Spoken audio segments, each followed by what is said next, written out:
Coming to Grand Rapids, Michigan on September 21st and 22nd is GrandCon Gaming and Comics Convention, presented by Celebration Cinemas. Join us in playing or chatting it up with fellow enthusiasts in a community that understands your passions. Get lost in the adventure of your favorite role-playing game. Admire costumes and art from vendors and attendees. Meet the creators behind your favorite mainstream and independent games and comic books. Check out unpublished games and sneak peek at things to come. You can get all this and more at GrandCon. For more information, please visit www.grand-con.com. Of course, you know, this means war. Good morning, Vietnam! Hey, this is not a test. This is rock and roll. Time to rock it from the Delta to the DMZ. Is that me or does that sound like an Elvis Presley movie? Viva Da Nang. Oh, Viva Da Nang. Da Nang me. Why don't they get a rope and hang me? Hey, is it a little too early for being that loud? Hey, too late. It's 0600. What's the O stand for? Oh, my God, it's early. You got a war face? Ah! That's a war face! Hello and welcome to Geekcast Radio episode 43. This is the top 10 war films. I am one of your hosts, TFG and Mike. Joining me is Movie Revolt Dan. Hello. Hello. Optimus Solo. Hello. The one and only. And from that Canadian sister station of ours, This Week in Geek.net, we have Mike the Bitchman Dodd. Holy crap, it's the Birdman! Oh boy, and we are here, as I said, to count down the top 10 war films here in GCR's top 10 film countdowns. Take it away, Kev. What do you got for us this time around? Well, if you've been following around with us as we go through these top 10 genres of top 10 lists, you've seen that we've done our top 10 action films already, with Die Hard being number 1. We've done our top 10 comedies with a surprise number 1 there. Yeah, a lot of people were enraged. What was it? Silvers. It ended up being Spaceballs. Betrayal! But there was some good stuff in there. There was I thought there was a good collection. We had a little Jim Carrey, a little Adam Sandler, a little Monty Python, and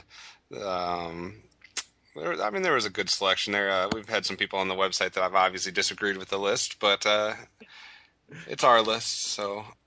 Yes. The comedy is one of those that you kind of expect that with, because unlike, like, if you like war films, you like war films.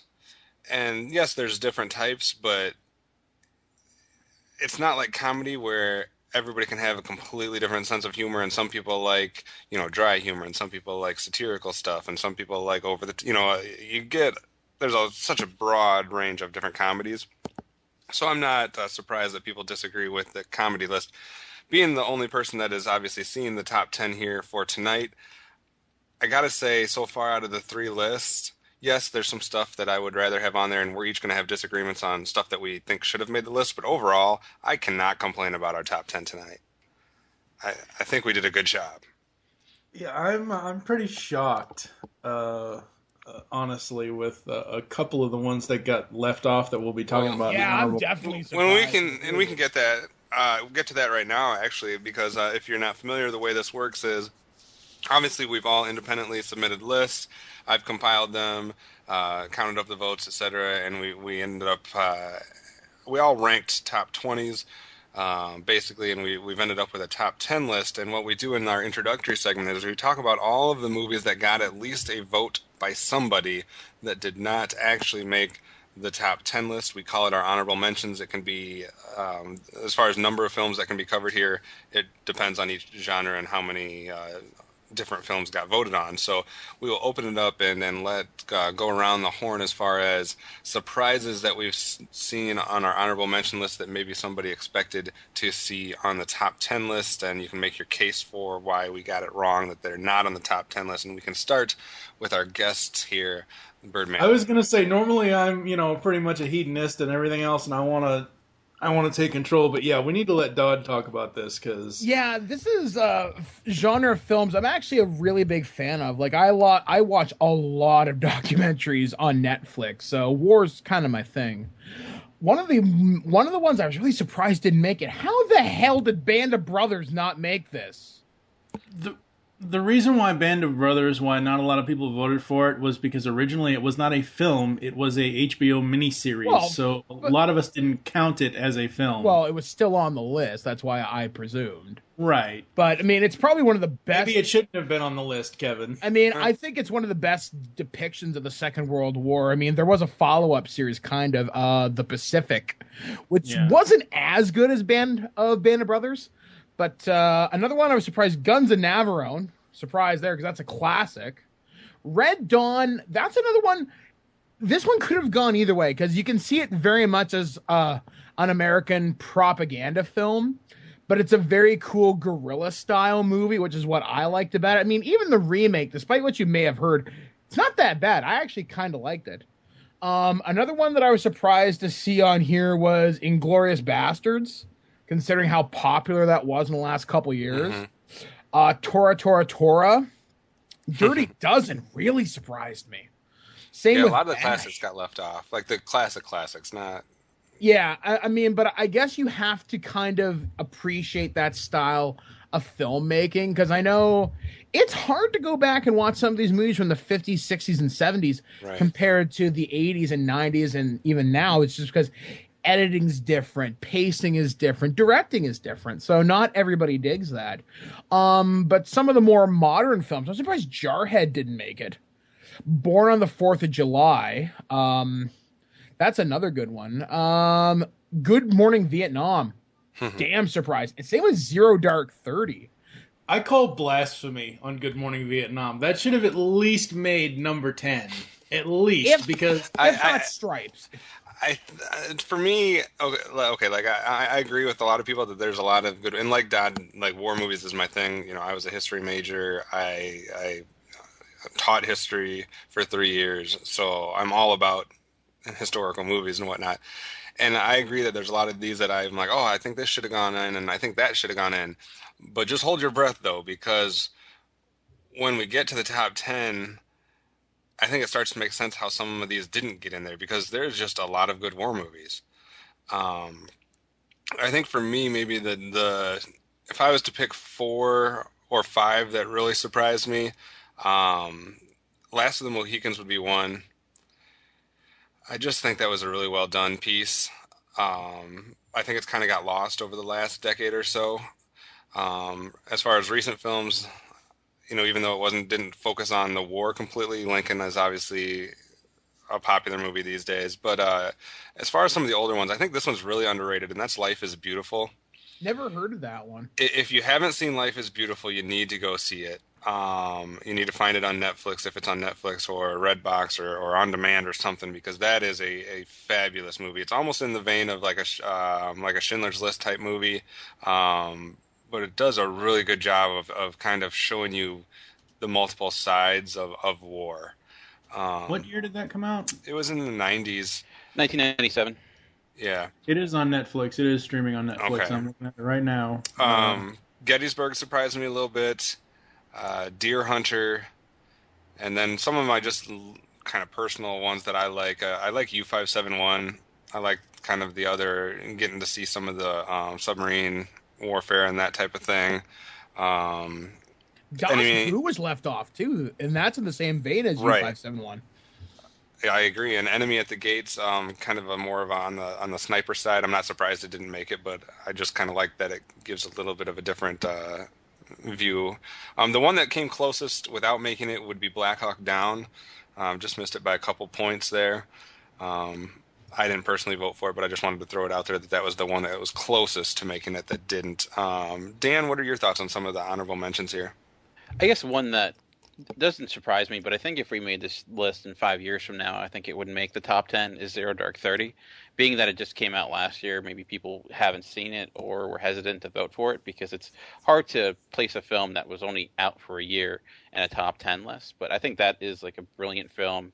It deserves the masterpiece label, usually the best film of last year. And I think it will only grow in respect as years come. And I'm actually, even The Hurt Locker and all Catherine Bigelow's best films are on here, U-571 as well. None of those made it. Hurt Locker, another great movie that has kind of also gained more respect as the years have gone on.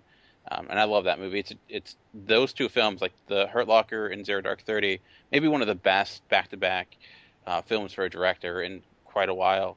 I love Das Boot. I wish that really made the list. I think that is a key film on how to build suspense.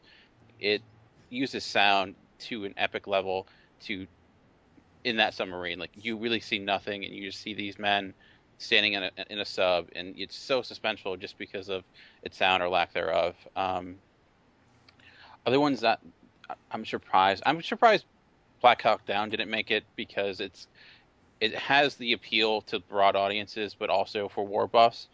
Regarding Mike mentioned the Band of Brothers, I personally didn't vote for it because, like we mentioned, I looked at it. It's hard to compare that 10 hours of footage and compare it to something like Saving Private Ryan or other films that covered similar material.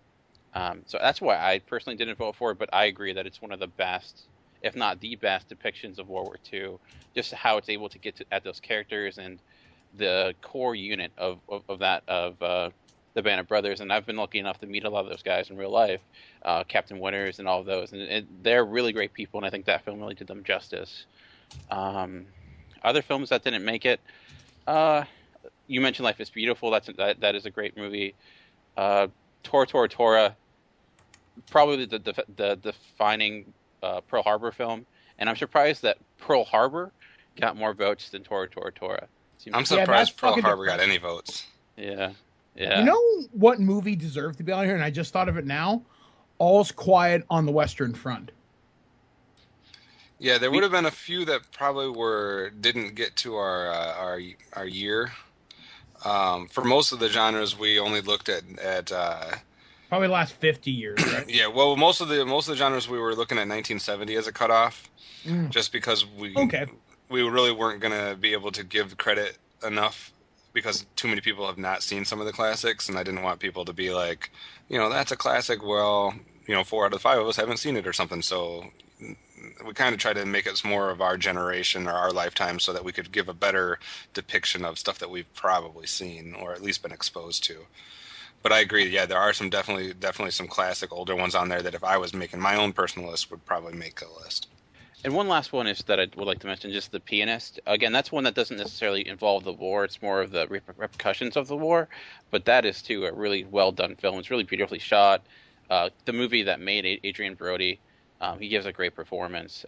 And, again, I could see maybe people didn't vote for that, because when you think of The Pianist, you don't think of war. But it really it tells the story of what happens to those regular citizens, and during the biggest war of the last 100 years, and then also Valkyrie. I think Bryan Singer's probably his last good film. It's hard to make a suspense story about the assassination of someone that was never killed, and that's difficult. And it's difficult to take American audiences like a Tom Cruise and place him into a German Nazi uniform and make it work. And I think for the most part, he's a Scientologist. Nazis and Scientologists. I guess I can see the comparison. I agree, though, that film, it was better than it got credit for. And then the last one is Deer Hunter. I think that is amazing. And I know it's that we talked about how the style of editing and directing is a lot different. For a lot of audiences, that movie's probably they're gonna walk out in the first 45 minutes, because you have this really long wedding sequence that is uncut, basically. And I think a lot of people would be like, what am I watching? I feel like I'm watching someone's home video. But it serves a purpose, and it really allows people to see what happens to those free-willing, full of life, normal people, and what the war did to them. And so, but I just say that people walking out of the theater sometimes piss the hell out of me. I know this has nothing to do with war film. Well, I guess it kind of does. But I was watching Les Mis this year in the theater, and there was a whole family that literally walked out 10 to 15 minutes into the movie. And I just wanted to stop them and be like, did you not realize that this was a musical? They literally walked out because, I guarantee they walked out because there was no speaking. So at that point. It also could have been because of Russell Crowe. I mean, let's be fair. I was just like, I was blown away. I'm like, you got to be freaking kidding me! Like, you knew nothing about Les Mis, you knew nothing about the story, you knew nothing about its Broadway, history, musical, anything, and you're walking out because you can't stomach them singing throughout the movie. Yeah. I wanted to slap them. That's because people are ignorant. I had the same issue when I saw Django. That's a very violent film, and people walked out. I'm like, it's a Quentin Tarantino movie. Like, did you expect this to be kind of the first half of that movie is the best part. I would never walk out. I could see people walking out towards the end, but yeah, it's crazy. It's just how people are. I think people go to the theater, don't really know what they're watching. They see a title, they walk in, and then You know what happens? It's expensive to walk out. They see a trailer, they get hooked in, they get drawn in, and that's it. It's basically slick advertising. Yeah. Because it never quite tells you what to expect. Or they hear everyone else is going to this movie, and they're like, oh, everybody else is doing it. We got to go see this movie, even though it's something they would never be interested in. Yeah, and war movies, I think, follow under a very unique perception through multimedia advertising, because you have to balance on one hand. We're glorifying a conflict. There's a winner and there's a loser, and history is obviously written by the winners. So you have to be very careful on how you market movies like this. I mean, look at Pearl Harbor, for example. I mean, look how that movie was not marketed as a war movie. It was marketed as a romantic movie that just happens to involve people shooting each other. Can I just say that's got to be one of the most historically inaccurate films that were even possible on our list. Yeah, like I said, I'm really surprised it even made the list. In fact, if you want to see a really good review of it, go over to thatguywiththeglasses.com. Listen to Doug Walker's review on it. It's 40 minutes of hilarity you will not forget. And a lot of really good points are made too. But yeah, I mean, it's weird though. I mean, I think people, this is my personal opinion. I think people go to war movies, I think, because they feel it's their patriotic duty in some ways. And I don't know, maybe that's how I would perceive Americans. And I'm going to make this a cultural thing simply because of films like Zero Dark 30. Do you not feel like it's your patriotic duty to see something like that because it just did happen? I felt like I didn't feel I still haven't seen Zero Dark 30 because I just literally can't get interested in it. But that's kind of how I felt with World Trade Center and what was the other one that came out right at the same time as it? United 93? Yeah, United 93. I felt obligated to see those two movies almost immediately. So yeah, I kind of get what you're saying with some of them. What year did World Trade Center come out? Because I don't remember. I think 2003.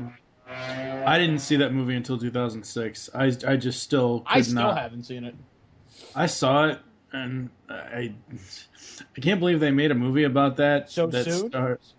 No. Not even so soon. Just look at the lead actor. We did a whole show on it over on Twig. Nicolas Cage? Yes. Oh, wow. Holy shit. Oh, yeah, you're right. Holy shit. Yes. You know what? That just made me think of something to tie into the whole war on terror thing. Who's the person you'd least want to associate with the war on terror? Robert fucking Pattinson. I can't remember what the movie was called, but at the last 5 minutes of the movie, he goes to make up with his dad. He's been estranged for a year, and he's like, "Oh, I'm so emo and sad. I'm gonna live my life and be beautiful." Blah blah blah. The movie cuts to the plane crashing into the World Trade Center. It's 5 minutes before the ending. I'm not even shitting you. And they just randomly decide this is now a movie about terrorism in the last 5 minutes. So Mr. Sparkle himself was destroyed by Al fucking Qaeda. I do have to say that there's I'm ecstatic that this movie did not get a single vote on anybody's list. But I do want to bring it up because I know a lot of people listening probably will associate it with something that would show up on someone's top 10 war list. To me, it's literally one of the 3 worst films I've ever seen in my life, and it's the closest I've ever been to walking out of a film, and that is A Thin Red Line. I absolutely despise that movie, and I'm very glad that we did not give it a single vote. What do you despise? Was that Robert Redford or whatever in that one? No, that's Terrence Malick. Oh, okay. I hate everything about it. Have you ever watched it? Because Terrence Malick has a very unique style. Like he did Tree of Life, and I watched that movie in a very packed theater, and listening to the reaction to that film, I can understand, because Tree of Life is it's not a narrative. It's a director's vision put on screen. Well, I was curious, because I know Terrence Malick's style does not really flow with everyone. And I have wanted to watch Tree of Life because I'm interested to see what that entails. But the main reason why I can't stand A Thin Red Line is, to me, I cannot stand it when someone takes a real historical event that so many people are affected by, or have been touched by, or had somebody involved with, and uses that vehicle to make a political statement, or to make a point about how they feel about war, or about how they feel about this event or that event. To me, that's just wrong to do. It's in bad taste. I think war is too serious of a thing to use as your own personal vehicle to make a point. But I guess you can make that argument for almost every war movie, because almost every in every way, like, what you're saying is always going to be mostly going to be the vision of a director. Well, every director wants to make a point, but when you go beyond, when you're ignoring factual events and you're ignoring some of the realities of war, and you've gone all the way to the extreme to make the entire focus of the movie you're making a point. Like when someone, like, I don't know, I'm just going to throw one out here. Let's see. I'm just trying to look at the list here. Like Gettysburg, for example. Whether they're trying to make a point or not, the story and the facts come first in that movie. Like it's a film telling the story of that battle and the bigger picture of that war. But there is some room for interpretation and artistic direction. The story comes first and the facts come first. I don't mind that. But when the point and when your personal agenda comes first, then I have a problem with it as a historian. I find it funny that this film, The Thin Red Line, has in it Jesus and Casey Jones, Jim Caviezel and Elias Koteas. And see, I love both of them guys. Both of those guys, and I liked a lot of people. I had high hopes going into that movie, and I literally was so disgusted at one point that I almost walked out. And I have never done that in a movie. See, I guess I didn't vote for Thin Red Line. I'm not a huge fan of it, and I understand what you're saying. The idea of taking certain facts and forming it and adjusting it to fit your personal point of view, when what you might be representing is not accurate. But I guess I never saw that with Thin Red Line. I think Terrence Malick attempted to. I don't think it was a political or a message statement. I think he has a certain idea of what he tries to get at. Because you can say the similar issue with like Inglourious Bastards. That's wildly historically inaccurate, but I guess it's upfront with it. And I guess you can argue that Thin Red Line isn't as much, and it almost represents itself as a factual representation of what happened, when in fact it's more of a interpretation of what someone sees. So I can understand. That's my problem is the way it paraded itself, I guess. Like you said, in a movie like Inglourious Bastards, or there's been other ones, like they're upfront about it, or the way they do it to me just doesn't rub me the wrong way. And for some reason, this one just really rubbed me the wrong way. Okay. I could understand that. And I guess we also talked about how Mike mentioned that the winners write the history.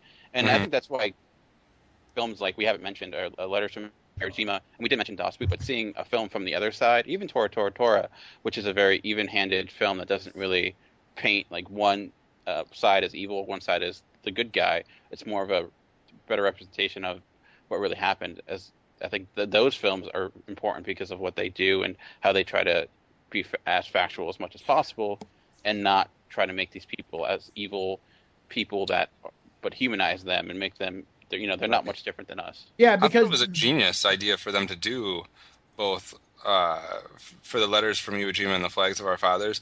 I thought that was a really cool thing that they did, to be able to try to tell that from both sides. I always am a little curious as to why Letters from Iwo Jima gets all the acclaim and Flags of Our Fathers get panned usually by everybody.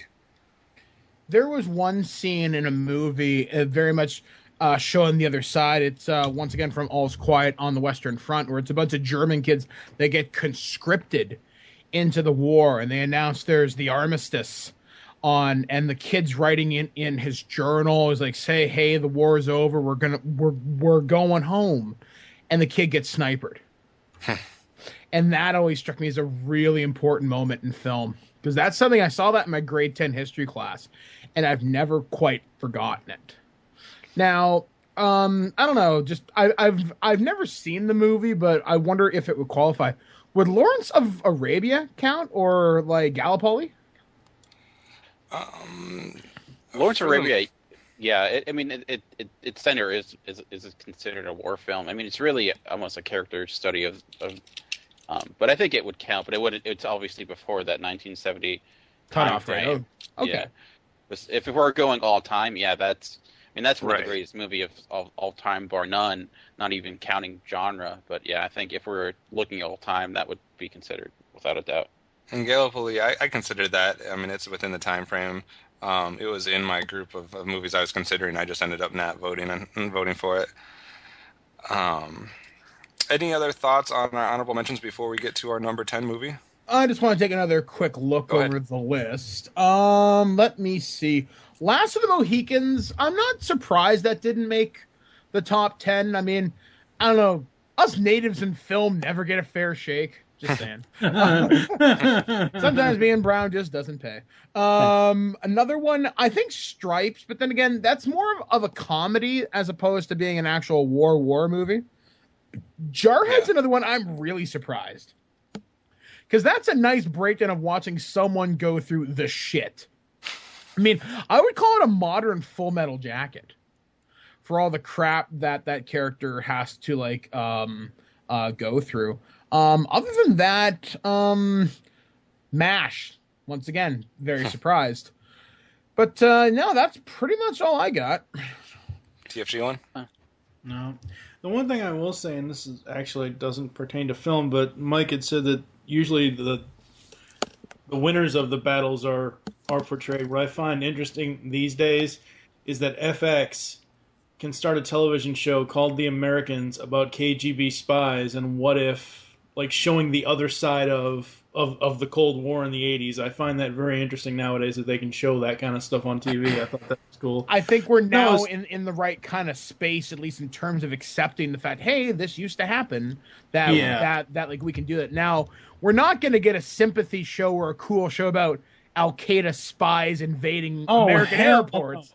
Hell no. But maybe in 40 years, or probably less than that, it's a possibility. Because the KGB did some pretty nasty stuff. Hell, they could have started a nuclear war. Now, Al-Qaeda is not as bad as that, depending on who you ask, but it's possible. And that's an interesting thing about war movies, because eventually the other side's story gets told, and it's usually there was a joke on South Park, and I think it kind of rings true with like certain things. It says you can make fun of anything after 25 years. Think about how many people used to make Holocaust jokes, and some people still do. I mean, Joan Rivers made one not too recently, and she's Jewish. So, I don't know. I guess that kind of ties into it as well. But yeah, that show the Americans and showing the KGB side of it. Yeah, I mean, eventually we might get the Al-Qaeda side of it. I mean, I know there was a video game a couple of years ago called 6 Days in Fallujah, which showed Americans trapped behind Al-Qaeda lines. And it was going to be a very realistic depiction of the war. And that game got axed because people didn't want to see that, because it wasn't, oh, yay, we won the war. There's two sides to every story. That's true. All right. Dan, any last thoughts? No, I think only other one we didn't mention was probably Master and Commander. That's the one that kind of gets overlooked a lot. And that's a pretty well crafted, really great movie by Peter Weir. Also a really great score. I love that score. It's And great visuals and scenery in that film, too. Yeah, and so that's one that definitely deserves a mention. But besides that, I think we covered a good amount. All right, then we are ready to get to our top 10. Let's see which wars are most represented. And like I said, a lot of us have been mentioning quite a few movies. We've done a lot of name dropping as far as films that didn't make it. But I think, all in all, once we start getting through this top 10, we'll see that there was just literally not enough room for some of these films to make it. So going into our number 10 pick, we're just on the edge of movies that we were considering because we're going back to a 1970 film. And the war we're talking about is World War II. Specifically, I'm talking about an individual, and that would be Patton. Talking about General George S. Patton during World War II, starring George C. Scott. Dan, your thoughts about our number 10 film here, Patton? Awesome. I'm glad this made the list. It was number 2 on my list. I love Patton, and starts and ends with George C. Scott and his amazing performance. He inhabited, one of the most legendary war, generals of American history. It has that iconic moment everyone remembers with Patton standing in front of the gigantic American flag. It also is, besides that, it's a really great story about a portion of World War II that doesn't really get talked about much. We, a lot about the European campaign, a lot about the Pacific campaign, but, the wars that went on in Africa are a huge important part of that war, and they don't get nearly as mentioned as much, and then that covers a lot of that that went on. And I think what's most interesting about that film is how it starts and how George C. Scott did not want that to start the way it did. He did not like the fact that it began with him giving that monologue. He felt it was too strong of a way to start, and it only went down from there. And he was very angry because he didn't find out that's how it was shot until the premiere of the movie, and he got very angry with the director, and it was this huge to do. But anyways, I'm glad this movie made it because it's quite awesome. It received a lot of accolades. It had 7 Academy Awards, including Best Actor, Best Picture, Best Director. In 2006, the Writers Guild of America actually selected this one as the 94th best screenplay of all time. Since we are doing kind of our own AFI list, some AFI statistics, out of AFI's top 100 movies of the last 100 years, this movie came in at number 89. On their 100 Heroes and Villains, General George Patton came in as number 29 on the hero list. One of its quotes was nominated, and its score was nominated on AFI's 100 Years list. And it also got nominated on the 10th anniversary edition of 100 Years, 100 Movies. So a lot of people have respect for this film. Birdman, have you seen this one? Which one, sorry? Patton? You know what? I've only ever seen the big speech scene and a few other clips, but it's one movie that I've never seen the entire way through, but I know of all of its accolades. Mm-hmm. So it's probably on... I know there's a huge collector set, like DVD for this movie, so it's something I may track down, actually. Right. And as far as like focusing on a specific real life individual, for the most part, this is kind of like the prototypical film you look to when you're trying to depict a specific character from a war, I think. So I am not disappointed at all that this one came in at number 10. For number 9, we're going to jump from 1970 all the way up to the year 2000. So we're going 30 years into the future, and the war we're depicting here is the Revolutionary War, and the movie is The Patriot. 30 years. Sounds like a good round number. Now, I can understand a lot of people. This, if anyone's going to give us problems for any of the films on our list, it's going to be this one, because a lot of people like to hate on Mel Gibson and whatnot. The reason I'm happy that this film made the list is because the Revolutionary period in American history is probably my favorite. Maybe neck and neck with Civil War, but it's basically one of my favorite time periods. And there is not a lot of movies about the Revolutionary War period. I find if they do make a movie about the Revolutionary War, it's either really good or really bad. I think there is a space there for someone to come and make the, just an epic Revolutionary War film. I just don't think it's been done yet, but I think that it's a possibility. I mean, it's the characters that you're dealing with are so rich. The time period you're dealing with is so rich. And I just think there is a great chance for someone to do something with this time period, but I'm glad it's represented here with the Patriot. Now I realize 100% that this is a fictionalized story of a character that, did not exist, so to speak. It's more of a meld between a number of people that truly did exist. So I realize that it's a Hollywood fictionalized version of this, but there are a lot of historically accurate things that you can take away from this film. When I was teaching, I am not a proponent of showing whole films to classes and whatnot, but you could take some of the 5 and 10 minute clips from this film and really show kids or individuals some accurate portrayals of how different things were going on in this time period. So it does have that going for it. I really like this film. I'm a huge Mel Gibson fan, so I'm glad this is on our list, but I can see that some people would probably have a problem with this being on our list. Who wants to speak about The Patriot? I just found the movie kind of boring. And it just didn't really grab my attention. But you are right, though. There aren't many films about the Revolutionary War. Civil War, there's tons. But Revolutionary War, a handful at most. Yeah, when you go to like Civil War, especially World War II, even into like the Vietnam War, there is a good number of films there, especially World War II and the Civil War. But for some reason, I think this time period, I don't know if people are afraid to tackle it or what. I love this film simply because, as you said, Kevin, it kind of melds fiction and facts all at the same time. It's taking someone that might have been, like a family that might have been alive during that time, and it does that, and I love that about it because it focuses on the story of the family, and it focuses on, obviously, the father-son relationship, and the fact that he doesn't want his kids to grow up to be, this cold, heartless soldier that he used to be.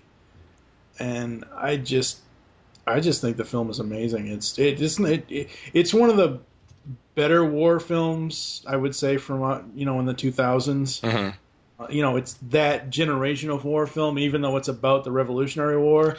I mean, everybody was flying, not just because of Gibson either. I've said on the show before, and I've said on other podcasts, I like Mel up to the point where he went crazy. I still like Mel. And I still like him, and I can still watch him for the stuff that he's done in the past. But if he came out with movies today, I don't know. I just think another thing that gives this movie some credit is there is some good acting in this. Between Mel Gibson, Chris Cooper, Jason Isaacs, there's some real good performances here. There's some great lines and dialogue, and there's some just darn right bloody, like horrific action. I was shown. I'm not sure if our history teacher showed us this. I don't know. Well, no, it was probably one of those community college courses. I could have sworn I saw this in some sort of school setting, even though I had already graduated high school.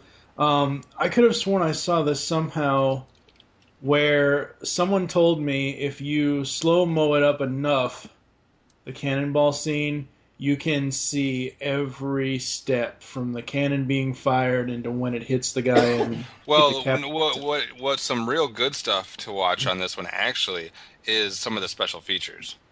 Oh yeah, there are some special features on at least on the original DVD release of this film that really give you a good idea of how war was fought back then, and into some of the weapons that they were using and whatnot. And there's some very interesting cannonball and musket and stuff like that features, even down to the uniforms that they're wearing and stuff like that, that really give you a good idea of how things really were during that time period. So the special features are definitely worth it, especially for anybody that's teaching this time period. Oh yeah. Dan, your thoughts on The Patriot?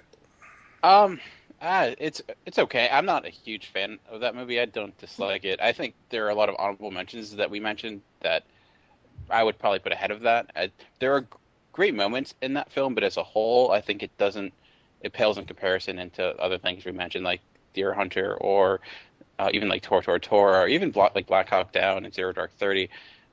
But like you mentioned, it's great. It's hard. It's a hard period to quantify in a film. Is the Revolutionary War. Those battles are, they're not the most cinematic at times, just because how brutal they are. So I guess in that aspect, it's kind of good that we're spreading around a little bit.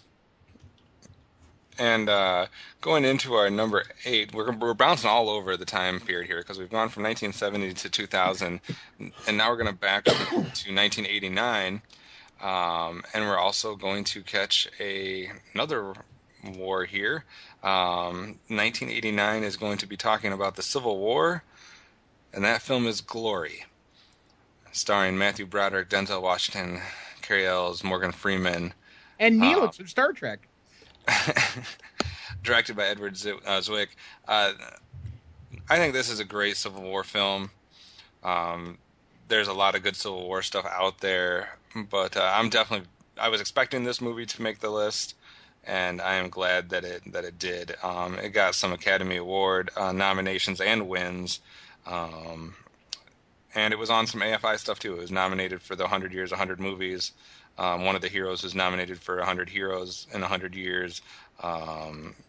So it does have the acclaim, unlike obviously The Patriot did. Who's a big fan of Glory that would like to talk about Glory? I saw this movie in my grade 10 American history class, and I don't often gravitate. I think this is actually the movie that really got me into war movies, actually, because I remember watching it and just learning about the 1st Black Regiment, and I remember going up to my teacher, Mr. Perry, afterwards thinking, man, that was fucking awesome. What else you got? And I think he threw me a copy of Full Metal Jacket next and some other movies. And I don't know, I love Broderick's performance in this. I can't remember the guy who has the glasses in the unit. That wasn't Denzel, or just I remember him dying poorly, and they called him like a coward. And once again, it's one of those scenes that really sticks with me. And them fighting on the beach and everything. Mm-hmm. I don't know, I really like Glory. It also had a wonderful soundtrack to it, some great performances, and it showed a side of the Civil War that I myself before that had never really thought about. Dan, you had this list ranked on your votes as well. What are your thoughts on Glory? I think where Glory really shines is it's a very human story. It takes the Civil War, and what is a key component of this is not necessarily the war itself, but the war within human nature and its inability to kind of get along. Because the big key here is the conflict between African Americans and the white soldiers, and it does it really well. And it doesn't. Sometimes when you deal with a movie that deals with race and race conflict, it gets really kind of cheesy and overly generic. But I think this didn't do that, and it represented the issue well, and with some of the best actors. I mean, Denzel and Morgan Freeman. This movie helped kind of make them huge stars. I mean, it was the breakout film for Denzel Washington, or one of the breakout films, and he gives an amazing performance along with Morgan Freeman. And for Matthew Broderick, it's probably his best serious role that he's ever done. And even in the war sequences are great. The battle sequences, it's well shot. It's a beautiful film. And I think, like I mentioned, the best part is just how it's a very human story, and it places even if you don't know much about the Civil War, and or if you are lacking in that area, you can get invested because it allows you to know who these people were beyond just being soldiers. Agreed. That I don't think you could have put that any better. No, not at all. I think people are really quickly. I think people are going to find it not necessarily hard, but they're going to be one of those jaw-dropping moments of watching a certain 1986 comedy with a classic character that Broderick played, and then seeing this, because that, again, as we talked in the last episode about comedic actors going serious, I bet that was a shock for a lot of people seeing Ferris Bueller as the character in Glory. Yeah, it was really a surprise just to see how well he pulled that off. Like, wow, you are not just a one-hit wonder, kid. Exactly. And in fitting, I don't know, it's kind of weird how it worked out like this, because for number 10 we were at World War II, then we went to the Revolutionary War, and then we went to the Civil War, and we are hitting our 4th war here with number 7, and we're going back to 1987, visiting the Vietnam War via Full Metal Jacket. Number 7, really? This should have placed a little higher in my mind. This should have very definitely... I would say that until I look at the ones that are above it. But Full Metal Jacket is our number 7th one, 1987 film. Obviously, the Stanley Kubrick film here.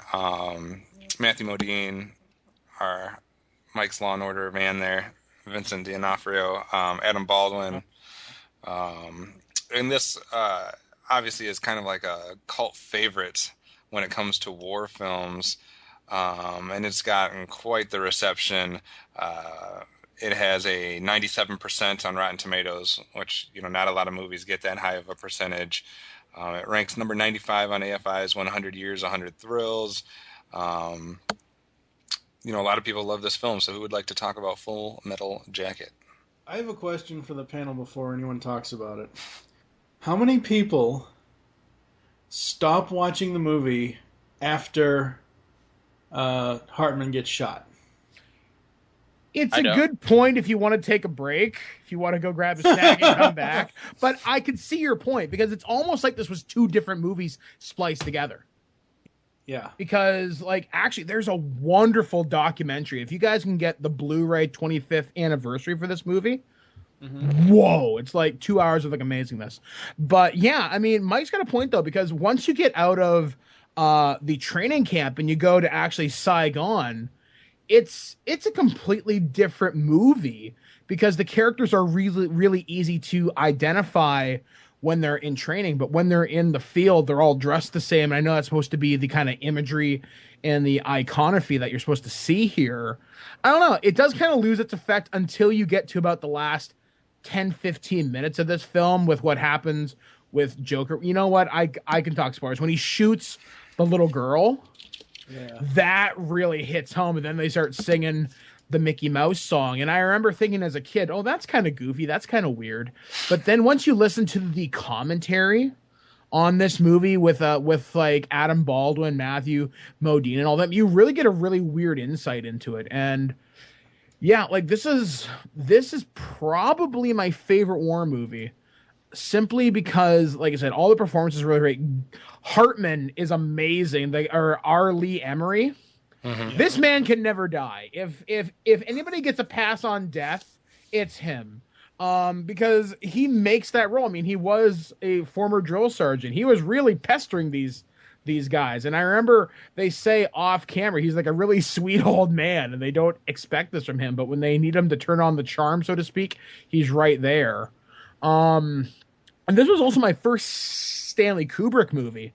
I saw this first, and then I saw Clockwork Orange. This is the only Kubrick movie I've ever seen beginning to end. I just don't like his. I've tried watching other films of his, but I just don't. It's just not my thing. I don't dislike other films that he's done, but it's just no thanks. If I were to recommend one Kubrick movie to you, I'd say Clockwork Orange. 2001, you got to be in the right headspace for. Eyes Wide Shut was Eyes Wide, I don't give a shit. Exactly. It's just, it wasn't my thing either. But Full Metal Jacket just had that right appeal about it, where it could apply to everybody. And because everybody was 20 years out of Vietnam, people seeing this movie were Vietnam vets saying, hey, that's what happened to me at camp, or when we were in the war, that's what happened. You get fired upon from random positions. You didn't know where it was coming from, and the enemies you were fighting could very well have been civilians, because Vietnam was a different war. It was really guerrilla. I mean, World War II, Korea, etc. The other guys wore uniforms. They weren't hiding in ghillie suits all the time. They weren't suicide bombers running at you with explosives chained to their chest.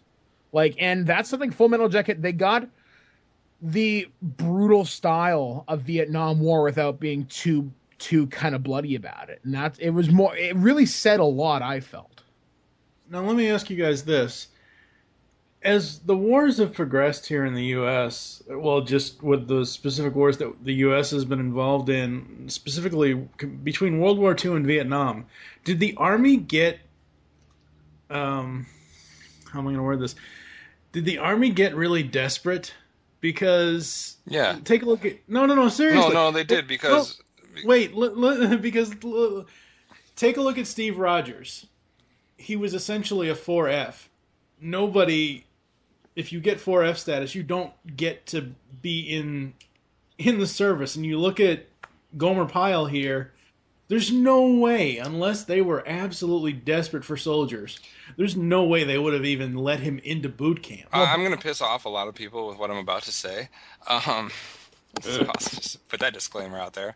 But you're right. Okay, if you're talking about wars like, let's start from the beginning. If you're talking about U.S. Revolutionary War on through the Civil War, on through World War I and World War II, people came out of the woodwork to get involved and sign up to fight in these wars, basically. You had professional baseball players leaving baseball to go fight in these wars. I mean, I understand that, you have drafts and stuff like that, but basically it was like a patriotic duty. It was an honor. It was like, sign me up. People, you were getting the best of the best wanting to be involved in these wars. When you get to into the Korean War, Vietnam, and even into the modern day wars, especially with Vietnam, people weren't proud of that war. It wasn't like Lost. Well, no, I'm lost. just saying no. I'm saying even going into it, people were not. They didn't want to be involved in that. It wasn't like World War II where you didn't, the marketing and everything didn't almost even need to be there. It was, we need to go help out. We need to do this. Like, everybody's on board. Everybody's for it. Obviously people were politically disagreeing with Vietnam. People were, and it got to a point where just in society, war no longer was something that was attracting the best of the best. The best of the best were finding ways to not get involved in wars. The best of the best were getting involved in business. The best of the best were finding every way they could to avoid having to go to war. And it has turned, and it shifted. The army, the armed forces are not comprised of the same demographic or the same population of people that it had been in the past. I'm not saying necessarily I'm not ripping on anybody that's involved in the armed forces now, but it shifted when all of a sudden wars became not the popular, all for one for all type thing that it had been in the past. Right. I'm just going through the Full Metal Jacket Wikipedia article, and I just have to bring this bit of trivia up. I cannot believe this. The original plan envisioned Anthony Michael Hall, Brian from Breakfast Club, starring as Private Joker. There's no way in hell that this film would be what it is if it was Anthony Michael Hall as Joker. No way. He's too young at that time. Yeah, that too. I mean, I could see it maybe, but they'd have to rewrite the role.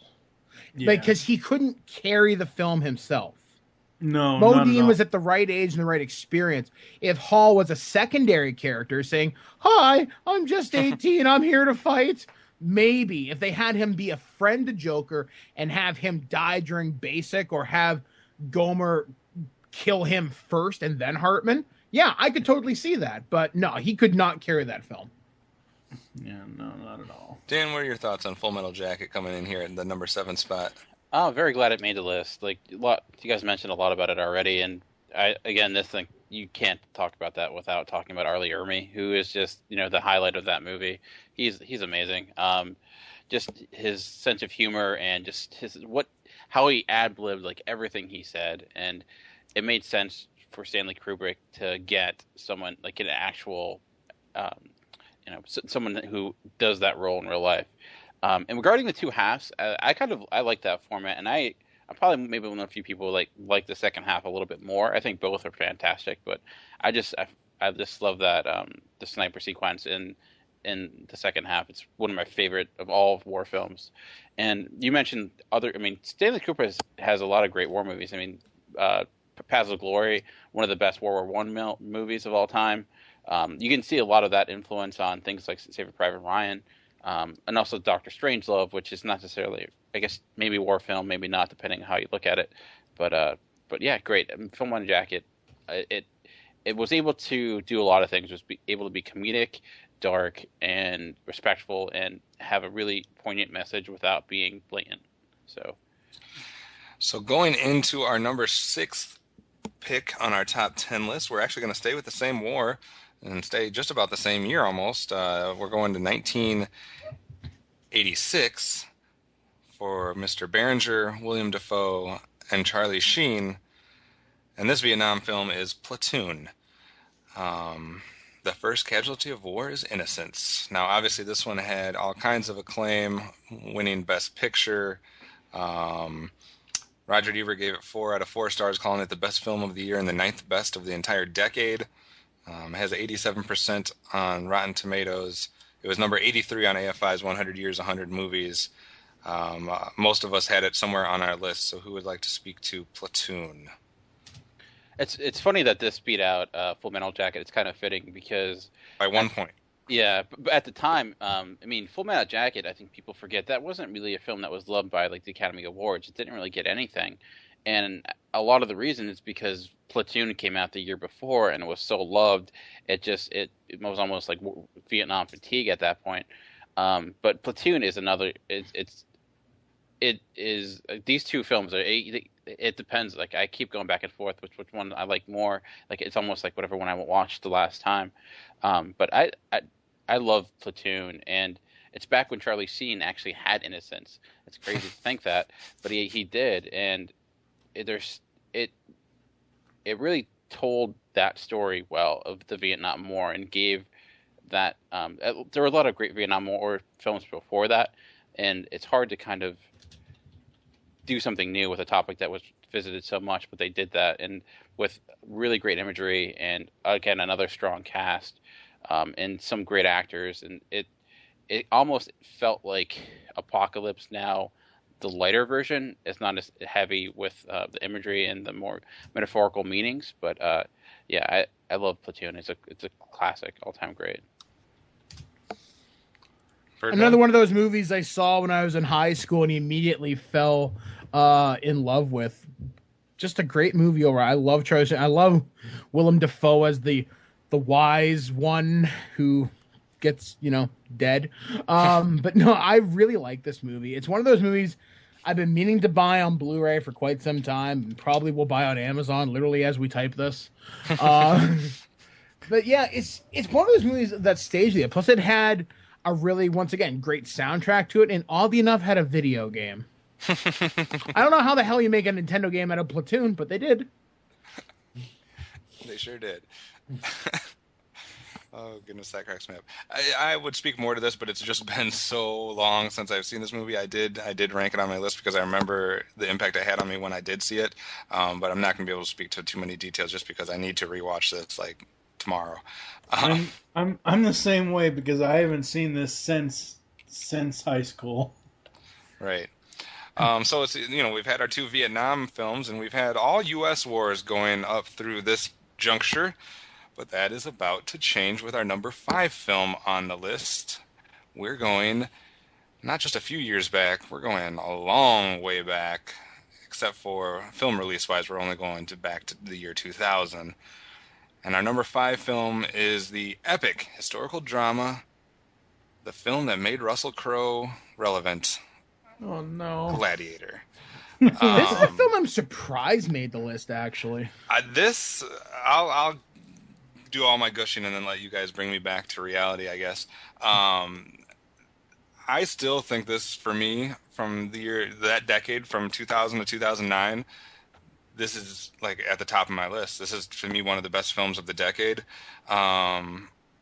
I just think there's so much to like about this film. And the thing about this film is it was popular across the board when it came out. It was popular in every age group, every demographic. People watched this film over and over again. I mean, Russell Crowe was freaking amazing. Joaquin Phoenix was amazing. And I just think there were just so many epic parts. I mean, it almost belongs more maybe in an epic film category than a straight war category. It obviously won Best Picture. As far as AFI goes, it had a member on, General Maximus Decimus Meridius was number 50 on the top 100 heroes on AFI's list. Emperor Commodus was nominated as a villain. It got in the 100 years, 100 movie quotes. For father to a murdered son, husband to a murdered wife, and I will have my vengeance in this life or the next. Its score was nominated in AFI 100 list. It's, the movie was nominated itself. So, I mean, a lot of people love this film, and it's still one of my all-time favorite movies. But let you guys bring me back to earth and tell me why it's not. Was there ever a line in this movie where Crow screamed something? Wasn't there some famous line? There was a lot of famous lines in here. No. There was one. I don't remember what he said, but there was one scene where he screamed something, and it was in every single trailer that this movie had. Are you not entertained? Yeah. That's what he screamed. Something like that. And why does that remind me of For Sparta from 300 or whatever? That's what they were trying to capture.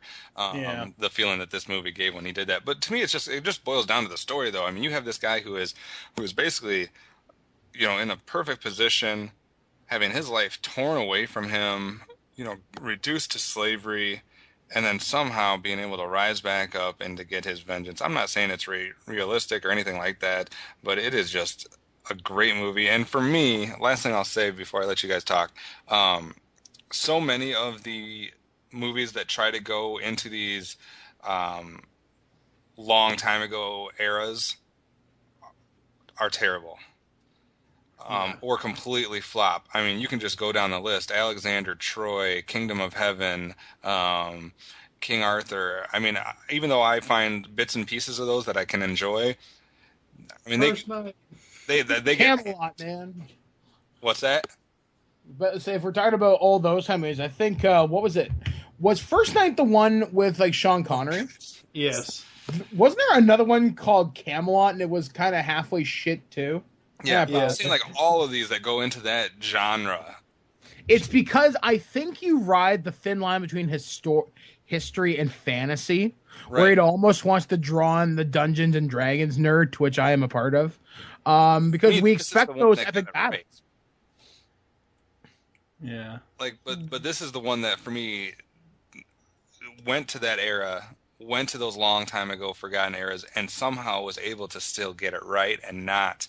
You know what it was? I think, Kevin? It was the Michael Bay of historical action movies. Because think about how fast that movie moves. It's like somebody competent directed all the character scenes, and they let Michael Bay do all the action scenes. Think about that. Like, watch that movie with that mindset. You're like, oh yeah, it totally works. I just think, Russell Crowe and Joaquin Phoenix together was just ridiculous in this film. Oh yeah. Yeah, it doesn't surprise me that Dodd brings that up about how the film moves, considering it was directed by one of the Scott brothers, Ridley Scott. So yeah, that doesn't. But some of his movies move like molasses, though. This is his. First Alien drags in places. But yeah, I mean, this is arguably one of his best movies. But you can see why people love it and why some people hate it. I mean, no matter which way you spin it, it's an entertaining movie, no matter what. And it spawned many, many D&D characters ever since. I just think, just for some of the dialogue, it's just amazing. Dan, what do you think? I'm a big proponent of Gladiator. It was on my top 10, and I think I had it at around number 9 or number 10. Again, you mentioned Russell Crowe. It's one of his best performances. Also, I kind of butcher his name, but Digimon Hazu, his partner in crime, I guess you would say, in the Gladiator ring. He was also great as well, Joaquin Phoenix, and I think it's probably, if you look, Ridley Scott's last great film. He's had a lot of good films since then, but it's last great film that I would put up there. I love the fact that, like Mike mentioned, it has really great action, and within that great action, there's a solid story and with solid characters and with great performances. It's kind of funny. Back in one of my old jobs, when we would get really bored, my friend and I at work would create these tournaments of classic movie characters and face them off like in a death match against one another, just because that's what we do. And the person who would always end winning the tournament was always Maximus, just because I just love that character and his ability to. He's a great fighter, and it's just not just a great fighter, but we forget that he's actually a general as well, and his ability to command. And you need someone like Russell Crowe to play that part, which I thought he was amazing at. But yeah, I think as time has gone on, I feel almost the sentiment towards this movie has gone negative. I don't know if it's because of Ridley Scott's more recent films. It's kind of gotten people less excited about the movie, but I still love the movie. I find it entertaining, and for an epic of this nature, it's still maintained. It doesn't crawl like we mentioned. It's well edited, and it keeps the pace going, but never really dragging too much. Anyways, I'm glad it made the list. What I love about this film is that the filming started in January and May of '99. I guess Ridley needed 2 years after G.I. Jane to be able to make one of the greatest movies in Gladiator. Yeah, and to me it all just boils down to that scene when he's finally revealing himself to Commodus, Joaquin Phoenix. It's impossible not to remember that scene. With that quote that I read off earlier, and just when he finally says, reveals himself and just scares the living shit out of Commodus. Like, I don't know how you ever can forget that scene. It was so perfectly done. Yeah. All right, so now that we're into our top 5, we'll keep the countdown moving here and go to our number 4th on the list. And we're going back to World War II here. And it was a 1993 drama from Steven Spielberg. And to me, this is number 1 on my list as far as the war movies of all time, and that's Schindler's List. This movie is as close to perfectly done as you can possibly get. I don't know how anybody can criticize or critique this film in any way. There was no RoboCop. There you go. I just don't know how you can find something wrong about this film. It was all over the Academy Awards, Best Picture, Best Director, etc. As far as capturing the other side of war and capturing the Holocaust, as far as that component of World War II, it does not get any better than this for me. This is a film that can be used in a classroom so easily. I mean, yeah, there's a lot of stuff that you don't want to show kids because it is so real that it'll shock kids. But there's so much stuff that it visually just explains things and hits home, and following the girl in the red dress in an otherwise black and white movie. And then, I mean, I could go on this movie over and over, and I would never shut up. I love this movie so much. As far as AFI's 100 Years, 100 Movies, it came in at number 9. Number 13, Hero for Oskar Schindler. Number 15th, Villain for Amon Goth. It's just a great movie. And I'm very happy that it's on our list. And number 4 is not a bad spot for it. Anybody else has seen Schindler's List? This is another one I remember being shown in history class. Well, it's just there's so many good parts of it. I didn't show it in its entirety because I was teaching middle school, and some parts are just not appropriate for them. But like the scene where they have a mound of all the shoes that they're collecting, or the teeth. Gold teeth that they're taking out of people's mouths, or this or that, and it's just, I mean, it's so real and it just affects you. I think Schindler's List is where Spielberg really grew up as a director.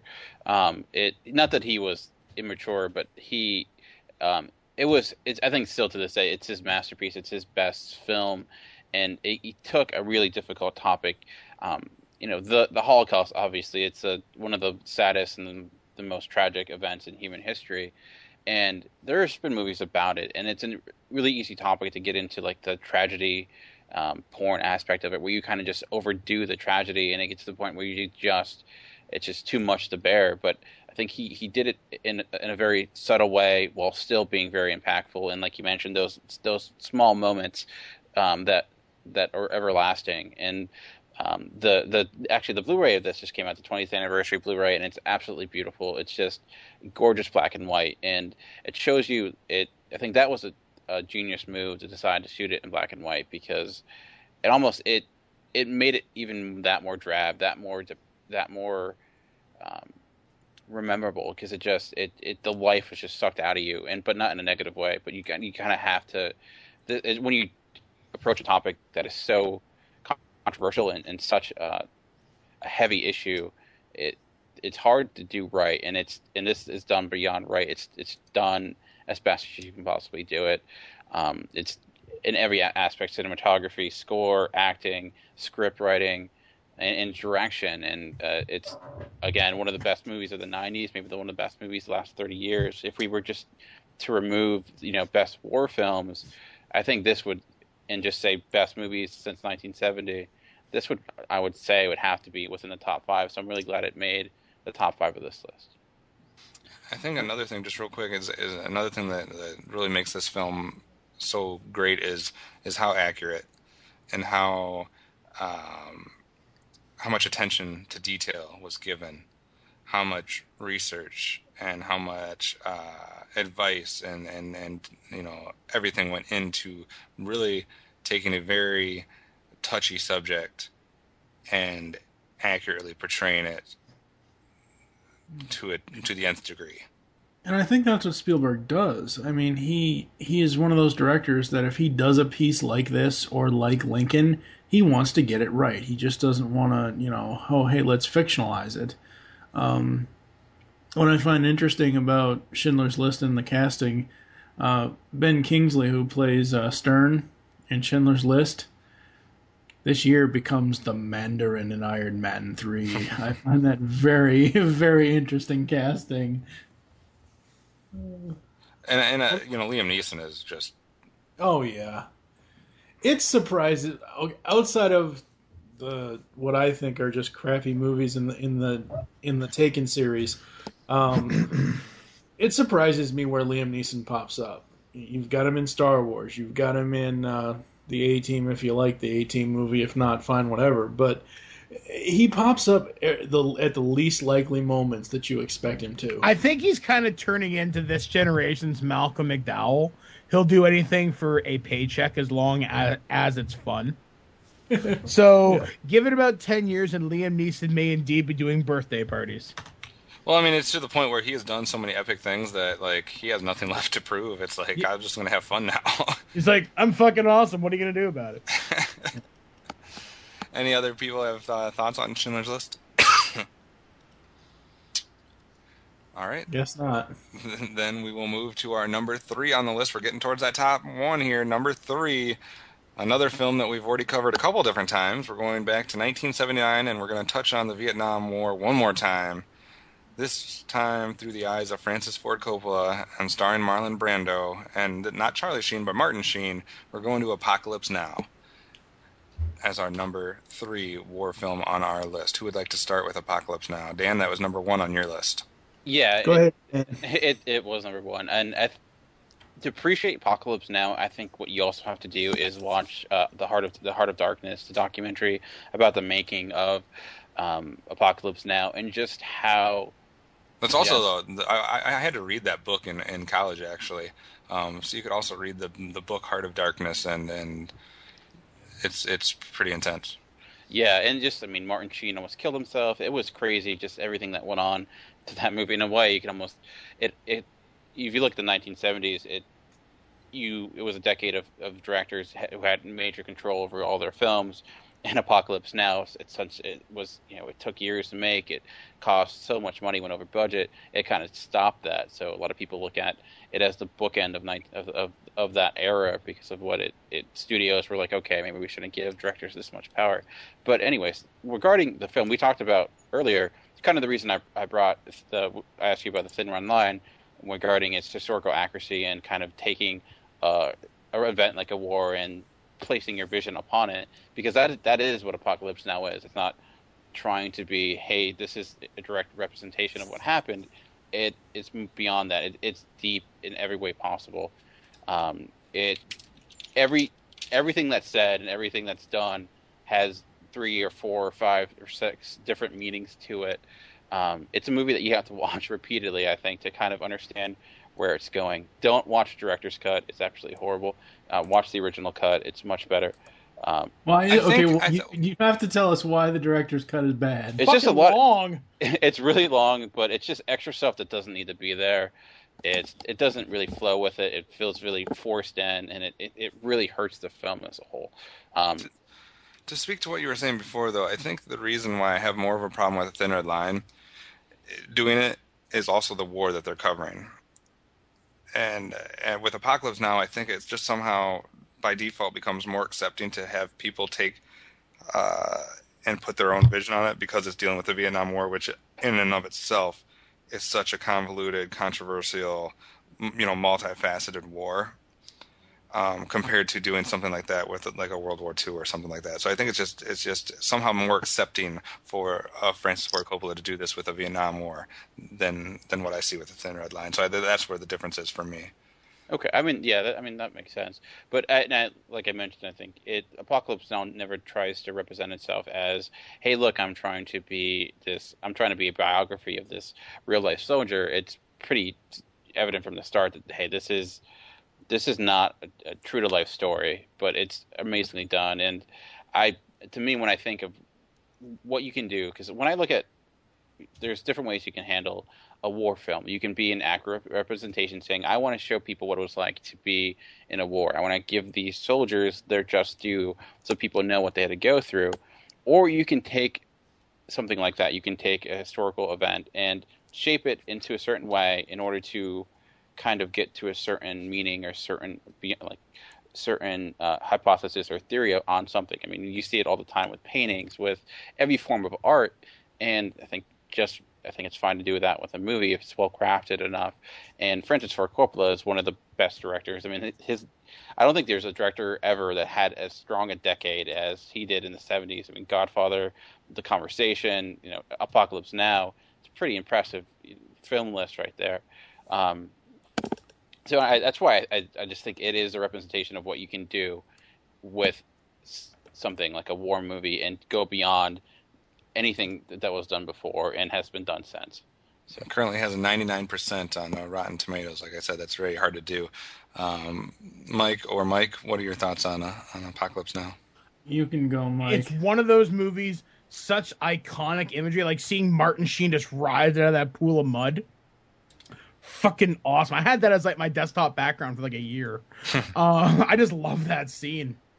Plus that Flight of the Valkyries sequence. I love the smell of napalm in the morning. Yeah. So much cool shit came out of this movie. And Marlon Brando, before he went crazy and started eating butter for fun.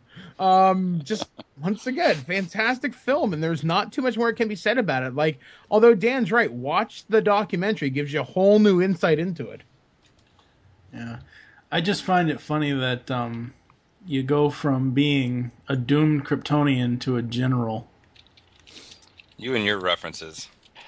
Also, the other thing about this, and this is a question I have to ask again because we talked about it earlier, was it too soon? I'm not saying this movie's bad at all, but this movie came out in 79. Vietnam ended in 75. This came out 4 years after the war. Yeah, I'm kind of surprised they got funding for that. And I know there was the production had many problems just dealing with the fallout from the war. Yeah. I don't necessarily think so. I mean, Zero Dark 30 just came out, and that's dealing with the last decade and up to a few years ago. I don't think it depends on what you're doing with the story. I mean, there was World War II movies coming out or images of World War II during the war. I don't know. I'm the person that thinks you have to have time needs to elapse before you can make something. Sometimes having a film made in the moment is almost better because you can then look back on it and see like, okay, what was the understanding of that war at the time? Because what we think about something now is much different than what was going on back then. So it like having something like Hurt Locker being made that shows a kind of representation of the Iraq War or the Afghanistan War, which I mean, it's hard to do because there's been a lot of movies about the Iraq War that have been rather terrible because they get so lost in the politics of it, and it's more about trying to prove a point rather than make a good movie.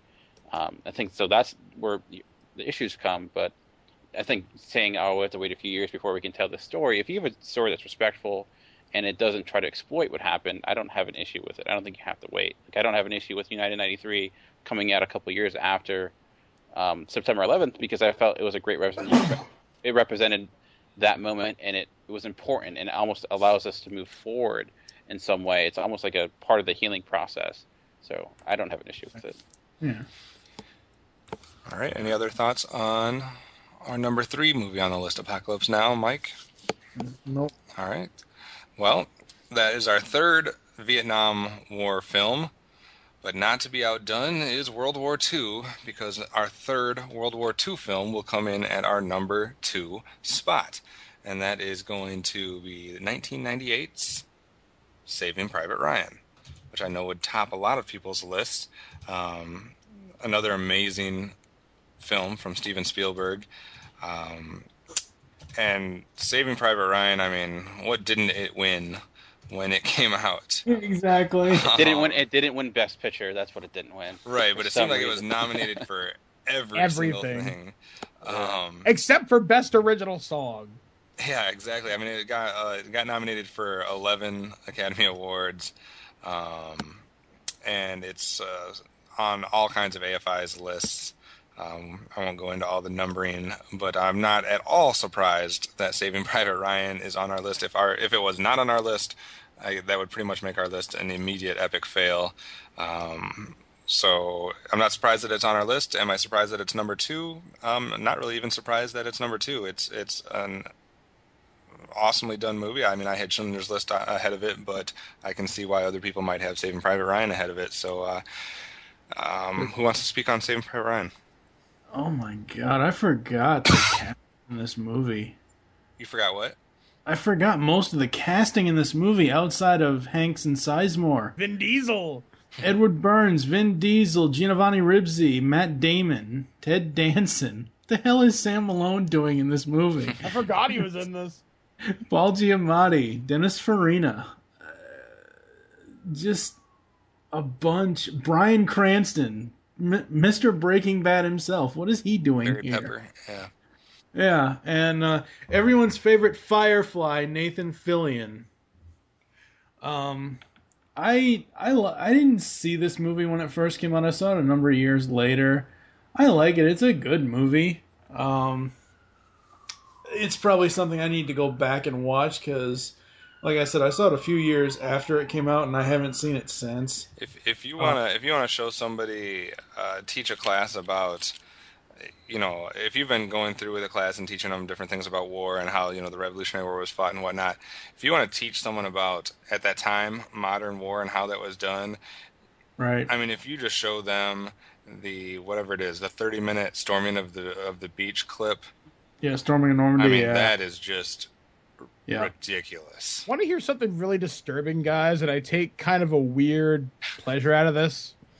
You take weird pleasures out of a lot of things. Oh, this is where I show my sadistic side. So feedback at thisweekingeek.net for all hate mail. I love the fact that the battle scenes were so realistic it gave World War II veterans nightmares. Mm-hmm. And there's the hate mail right there. It was even supposedly, I'm reading some stuff up on it, is influence on Quentin Tarantino for Inglourious Bastards. As far as just watching this film and being in awe of what they did, it's like you can't look at this was the most at the time for me. This was the most real war film I had ever seen. As far as not talking about the other sides of war, like with Schindler's List or whatnot, but you take all of the films that were done back in the day that couldn't show this or couldn't show that, or kind of sugar-coated things. This stripped everything away as far as a major combat film. We're not talking about guerrilla warfare. We're not talking about the type of fighting that you would see in like Vietnam or whatever. I'm just talking about straight up war. Like this was real. They did not make this easy to watch. I mean, also with Saving Private Ryan, it's also a technical marvel. I mean, its use of sound has been copied ever since then. I mean, I don't think you've heard, like, it's used, we've all seen the grenade effect where you have the grenade in the ring of the ears and how that sequence, everything becomes really silent. That was really started with this movie, and it's been repeated, ad nauseum since then.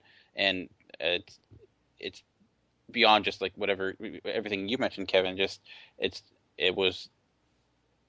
took everything that was at its disposal and made a really well crafted movie, and it was really well directed, and I'm glad it made it. It deserves to be within the top 5. It told the story that was in some moments very kind of depressing and downright.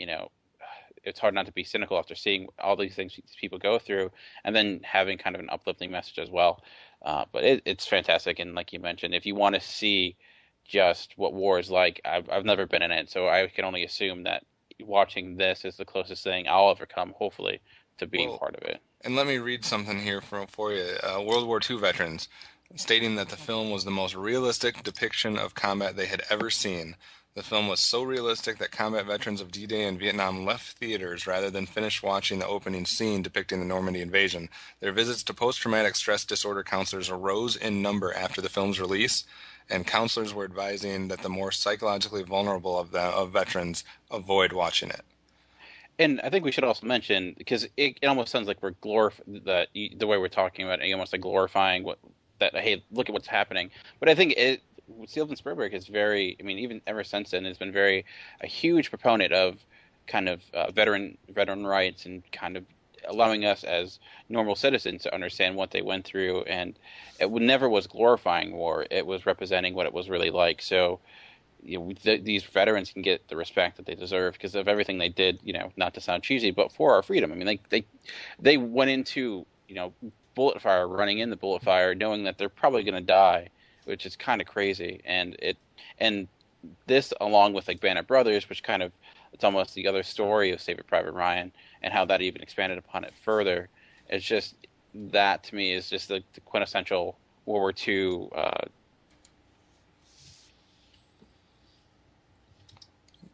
back to World War II. I'm going to pop in Band of Brothers. I'm going to pop in Saving Private Ryan because I don't think you can get any better than that. Spielberg really knows how to tackle history. Just look at, no, seriously. Oh, he does. Well, from 93 with Schindler's List, which we already talked about, to this, to Amistad, doing that movie. And Lincoln. Lincoln I was looking at more so early, like before that happened, it's one of those things where, as I said before, he knows how to make a good, historically accurate film. Well, he knows how, like we talked about before, he knows how to walk the line. He knows how to straddle the line of accurately portraying something without making it too sugar-coated or too Hollywoodized or, right, too unrealistic. He just does it the right way with historical films, for me, at least. That's his bread and butter. Yeah, it is. I find it funny that our countdown here has had World War II and Vietnam dominated, and it's also had Spielberg dominated. Yeah, we've had 3 World War II movies, we've had 3 Vietnam movies, only 1 Civil War, only 1 Revolutionary, and then of course Gladiator from back in the olden days. Any other thoughts on Saving Private Ryan? Not from me. Fucking awesome. Buy it. Exactly. All right. Well, then that leads us to our number 1 film on the list. So far, we have had Patton, Patriot, Glory, Full Metal Jacket, Platoon, Gladiator, Schindler's List, Apocalypse Now, and Saving Private Ryan, which all leads us to our number 1 spot on our list. And surprise, it's not anything about any of the U.S. featured wars. We're going back old school to the first War of Scottish Independence, 1995, Braveheart. Son of a bitch. This is betrayal. And Mel Gibson. This fucking movie. Wow. Oh, God. The reaction is strong from the panel, even though most of us had it on our list. To me, it's weird Because you look at war, do you classify as modern warfare or historical warfare? And maybe that's how we should have almost divided this list up. If we went to historical warfare, we would have only had 2 films on the list. Well, I'm sure there's other ones. We I would know. have had to extend the cutoff date. But yeah, I mean, Braveheart over fucking Saving Private Ryan, Apocalypse Now. Well, this is how I got here, though. If we're gonna look at things here, 1, 2, 3, 4, 5th on TFG1's list, 1, 2, 3, 4, 5, 6th on Dan's list, 4th on Birdman's list, 2nd on Steve's list, and 1, 2, 3, 4, 5th on my list. So we basically all had it in our top 5. Yeah, it is top 5, top 10 material, but it's not. No, I'm sorry. There's no. It blew everything else away. No. By 19 points, it was in number 1 spot. Before we get to everybody's apparently negative reactions, even though we all put it in our top 5, it was obviously a box office phenomenon at its time. Got real good reviews. Obviously won Best Picture, Best Director, 10 Academy Award nominations. AFI's 100 Years, 100 Thrills, number 91. William Wallace was nominated as one of the 100 heroes. Had the quote taken, they may take away our lives, but they'll never take our freedom. Its score was nominated. It was nominated for all kinds of stuff. So definitely got the critical acclaim, and a lot of people love Braveheart, especially in the 90s. Let's go to Dan. He hasn't said anything yet about Braveheart being our number 1. I'm surprised it's number 1. I did have it number 6. And I do think it belongs in the top 10. Number 1, I do think Saving Private Ryan, Schindler's List. Those would go above it. But with the that math said, failed us, is what we're trying to say. I think this is what happens here. To me, if you look at our top 2, Saving Private Ryan and Braveheart are more so universal. And what I mean by that is like everybody appreciates and likes them. Compared to if you take some of the Vietnam films, there's more apt to have somebody that leaves one of those off. You know what I mean? Or like a Schindler's List might not appeal to everybody as great as it is. Some of these other films are not as, whereas you get to like a Braveheart and Saving Private Ryan, no one dislikes those movies.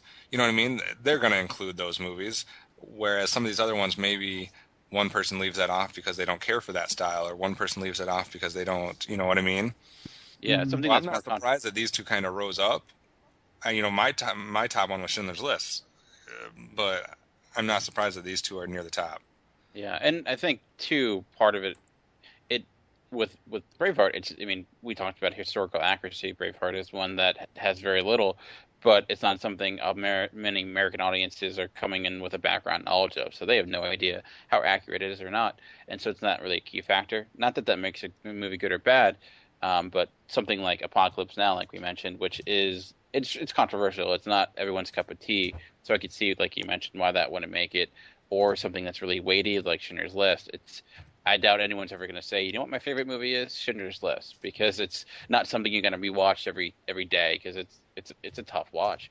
Braveheart, it deals with hard topics. There's some violence in it for sure. The last torture sequence is, it haunts my dreams to this day. But I enjoy it. It's a well crafted, some really good battle sequences. Brendan Gleeson, who I love, that guy's awesome in everything he does. Some craziness of Mel Gibson before he was completely crazy. And to Mel Gibson's credit, he is a fantastic director. I think he's a much better director than he is an actor. Not saying he's a bad actor, but he knows how to craft a story. He knows how to take a really complex and large topic and break it down and make it flow really well. Like he did that with something like Apocalypto, which is in a completely different language, but that's another great movie that I guess it wouldn't fit this list, but I love Mel Gibson as a director, and I really hope he kind of gets back to that. Maybe he gets a little less crazy. But surprise is number 1, but overall I think that the list as a whole is pretty strong. So You could flip flop a few things, but it's just the nature of things, I guess. I mean, I'm impressed that we got Apocalypse Now and Schindler's List so high. I almost would expect, using that same philosophy that it's more of those universal appeals, that Gladiator would have even been towards the top because so many people don't dislike that film. If we were looking at the list overall, I mean, if you're looking at Patton and Glory and Full Metal Jacket, Platoon, Gladiator, Schindler's List, Apocalypse Now, Saving Private Ryan, and Braveheart, I can see Patriot being one that people would be like, that needs to go and something else needs to be in its place. But overall, I mean, those are 10 epic war movies. I just think if you flip-flopped 1 and 2, Saving Private Ryan is an infinitely better movie than Braveheart. If you flip-flop those two, I would be perfectly happy. But the fact that I actually had to look at... voted for Saving Wait. I had to actually look and make sure, because I wasn't sure what number 1 was going to be until you started saying, 1995. I don't do the predictions anymore because everyone just looks at their list and figures out which one hasn't been talked about. Right, but see, I haven't had my list open for any of the 3 countdowns we've done so far here on GCR, so... But I was thinking I had to go back and look in the honorable mentions to make sure fucking Pearl Harbor was not on the list. I would walk out. I don't even... Well, Mike, you could have got Saving Private Ryan to number 1 had you ranked it. I know. I wasn't thinking about it at the time, but no, I mean, it's like I don't know, and I think partially why I don't like Braveheart, even after, because I saw it when it first came out. You do like it. You ranked it number 5. Well, I like it, but I don't like it as much nowadays. Like when I went back and I watched it, it was all right, and then you have that magical animal Pixar story that is essentially the same damn thing in animation. But anyway, I did rank it number 5 because overall, outside of the theatrics of it, it is a good movie. I just don't think it's a number 1 movie. I think it's a number 5 movie. I place it maybe to the top 5, yeah. Yeah, I can see top 5. The film's depiction of the Battle of Stirling Bridge was listed by CNN as one of the best battles in cinema history. I don't know, I'm just reading that. I found that funny. I mean, I could see it. I definitely expected it to be in the top 10. I did not expect it to be number 1. I fully expected actually Saving Private Ryan to be number 1, just even though I didn't have it as number 1, I just expected that that's the one that everyone's going to vote on. But yeah, like I said, overall, I am very happy with this list. Look, just kind of giving your thoughts overall, not just on Braveheart though, just on the list overall. Dan, what are your thoughts on the list overall? Of all the lists we've done so far, I think this is the one I'm easily the happiest with. I think the one glaring thing we mentioned is The Patriot, but overall, I think every movie on this list, you may not agree where it is on it. Like maybe this doesn't deserve a number 5. Maybe this should be number 7. But everything else, I think it deserves to be in top 10. And war films, there are a ton of amazing war films. There are ones we left off. I'm sure there's ones we didn't even mention because it's such a lot of great directors seem to kind of go to war stories because of just what they provide. I mean, like they say, fact is often more appealing than fiction. And there's no more better human drama or more compelling stories than the war. I mean, that's it's kind of the best of us, the worst of us, and so I think that it's really hard trying to quantify and put just 30 or 40 years of war films in 10. But I think we did a really solid job, and I'm really pleasantly surprised that Apocalypse Now was as high as it was. I'm really happy Schindler's List made it. And I'm really happy that Saving Private Ryan was as high as it was. But yeah, I mean, I think out of the list we've done so far, this is as close as we've come to getting it right, in my opinion. Yeah, agreed. 1 through 10. Now, obviously, comedy is just so, like I said, it's so much of a bigger genre, and there's so many different avenues you can go in. Action's a little bit more streamlined, but for this one, even though there's so many war films and there's so many good war films, I just think the cream of the crop rose to the top here, and we got basically a solid list 1 through 10, and I don't see as many people giving us a hard time on this one as they did with our comedy one. Mm-hmm. Birdman, what's your thoughts on the list overall? I think overall we got this, like you said, pretty much right. Yeah, there's a lot we left off because of that 1970s cutoff date. Mm-hmm. But who knows, if you ever want to revisit this topic and do pre-1970, we could easily find 10 movies there. But yeah, I mean, like I said, the number one disappoints me. I can see it from a certain angle. I mean, the battle scenes were really fucking cool in that movie. And it was honestly a really good movie. Just, it's not a war movie per se. I would almost classify it as a historical epic. Mm-hmm. But I'm just glad Apocalypse Now made the list. Full Metal Jacket made it as high as it did. Saving Private Ryan. I think we did okay. Mr. TFG1? With the exception of number one, I think we did fantastic. I still think Good Morning Vietnam should have at least been in the top. No, I'm serious. Not just because I like Robin Williams, but I genuinely enjoy that movie because it's showing you the Vietnam War from a completely different angle. It's almost showing it to you not on the front lines. It's not showing you the events of the war. It's showing you someone who gets thrown into that situation. Right. And that's why I think it deserved to be in the top 10. Other than that, and other than the number one, I'm pretty happy with the list. As am I, and don't worry, folks. We will get a little bit lighter-hearted here when we go into our next top 10 list. We'll not be so intense with our war theme. We'll get something a little bit more fun and. Oh yes, very much more fun, because we hope you enjoyed this episode of Geekcast Radio and wish you'll join us next time when we will be knocking one out of the park, slam dunking, doing touchdown dances, and avoiding slap shots as we count down the top 10 sports movies. For now, I am TFG1 Mike with Optimus Solo, Movie Revolt Dan, Mike the Birdman Dodd. Thank you for listening, and we will see you next time. Unleash the geek in you. Sons of Scotland, I am William Wallace. William Wallace is 7 feet tall. Yes, I've heard. Kills men by the hundred. And if he were here, he'd consume the English with fireballs from his eyes and bolts of lightning from his arse. I am William Wallace. And I see a whole army of my countrymen here in defiance of tyranny. You've come to fight as free men. And free men you are. What will you do with that freedom? Will you fight? Against that? No! We will run! And we will live. Aye. Fight and you may die. Run and you'll live. At least a while. And dying in your beds many years from now, would you be willing to trade all the days from this day to that for one chance, just one chance, to come back here and tell our enemies that they may take our lives, but they'll never take our freedom? Joker. Sir, yes, sir. 4212, basic military journalism.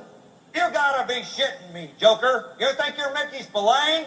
You think you're some kind of fucking writer? Sir, I wrote for my high school newspaper, sir. Jesus H. Christ, you're not a writer. You're a killer. A killer, yes, sir. Homer Pyle. Homer Pyle! Sir, yes, sir. You forget your fucking name? 0300 Infantry. You made it. My name is Maximus Decimus Meridius, commander of the armies of the North, general of the Felix Legions, loyal servant to the true Emperor Marcus Aurelius, father to a murdered son, husband to a murdered wife, and I will have my vengeance in this life or the next. You've just listened to Geekcast Radio on the Geekcast Radio Network. There are several ways to get in contact with us or leave feedback for the show. First, visit the website, geekcastradio.com, where you can comment on all of our different podcasts. Second, you can rate our show and leave us feedback in iTunes. Third, follow us on Twitter at Geekcast Radio. Fourth, become a fan on Facebook. Go to facebook.com/GeekcastRadio. Call the voicemail line, 502-526-5821. please remember to tell us the show you are leaving the message for and your name. So until next time, unleash the geek in you.